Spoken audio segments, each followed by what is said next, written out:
first time you worked with Dean Gates as director? Yes. This man is very good. He's like an extremely good person. I finally said to someone, well, do you think Jesus was as good as he? And he is very patient and very kind and very quiet, and he explains everything to you. So, and he makes it all very real and very understandable, and so it somehow it makes it go much faster and much more smoothly because you're completely certain of the concept and everything and what's supposed to be communicated. And so it makes everything dovetail too because everyone is going after the same concept. Every director seems to have their policy, you know, of directing. You know, Altman thinks you just sort of try anything you want to if you really mean it. Hitchcock liked you to do exactly what he had drawn in his little drawings. There's a way of viewing life, and then on the other hand, acting as not that different from each other at all. Who's running the show, really? You are. You got yourself into that condition. You probably got yourself into that personality. You probably, there are all kinds of choices that you've made, whether or not you want to be responsible. I'm not trying to be existentialist here. And when you're acting, you're simply doing it for a shorter period of time and very willfully. It's really not that different, is it? I don't think so. So, you know certain things about your character. This year I played a 65-year-old, oh God, I have to call her an old fart. Oh, what's the matter with you? Get off of there! Get off of there! And she was Scrooge in a Christmas thing. And then I played Lady Byron, Lord Byron's wife, who was very young. I had all these curls and very, very British. And then I played a southern lady who wept and was very effusive. And none of these people were very attractive in a way. Let's see. It goes on. Then I played a blind, mean, drunk psychiatrist.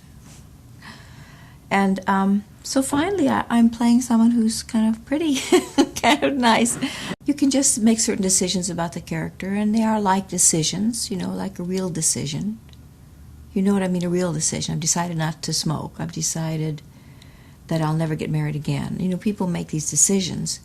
Here you make it. It's a decision, and so your character will never be the same again that you're playing, and then that just sort of carries you through. You make certain decisions, and then you make certain plans for the scenes, and so all of your attention is truly outside of you. You know, your attention is really on communicating to the audience, and your attention is on what that person's attention would be on, the mental image picture or the memory or the... So it's okay? So it's all thought, decision, you know, like we make anyway in real life, willfully choosing what you are and how you are that rather than sort of having happen. And then just let it go when it happens. Would you say that this is somewhat Hitchcockian? Well, you know, Hitchcock has such a profound effect on the film industry. There are just maybe a handful of directors that we can say their movies are like. Hitchcock was very experimental in his day. His career he had 3 different careers where he was very successful as a young man, and then things kind of subsided for him. Then he had a second level of success when he came to Hollywood. That eased up, and then he had a success in the later part of his career. And I would say that he redefined himself many times and redefined what it is to do suspense pictures or pictures that entertain people in that way. Is Oliver Twist Hitchcockian? I guess in that sense it is. I hope it's also Dean Gatesian and all the other folks that have had a good hand in working on this. To truly be Hitchcockian, I think one would have to go to levels that are far beyond what's accepted for this day and time, just like Hitchcock did in his day and time, and then you become an icon. So It's hard to give a straight answer to that, but I would say definitely, since Hitchcock dealt with suspense and thrillers, this film is very heavy in that. Marvelous. You've worked with a lot of new talent here.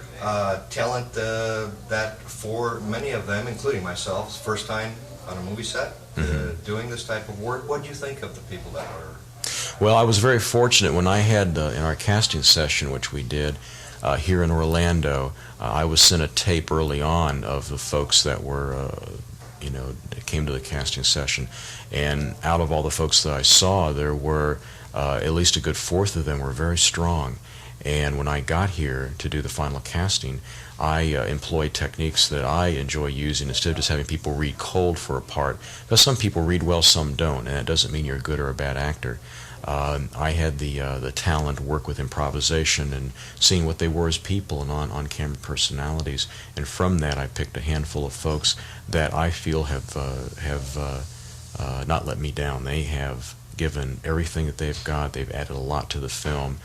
And I am very excited for them to help them share in this experience, for them to create film characters, I think all of them for the first time, and to create something on screen that really doesn't exist in reality. And I think that everyone did a fantastic job. Marker! Action. Action, turn on the sirens. Come on down.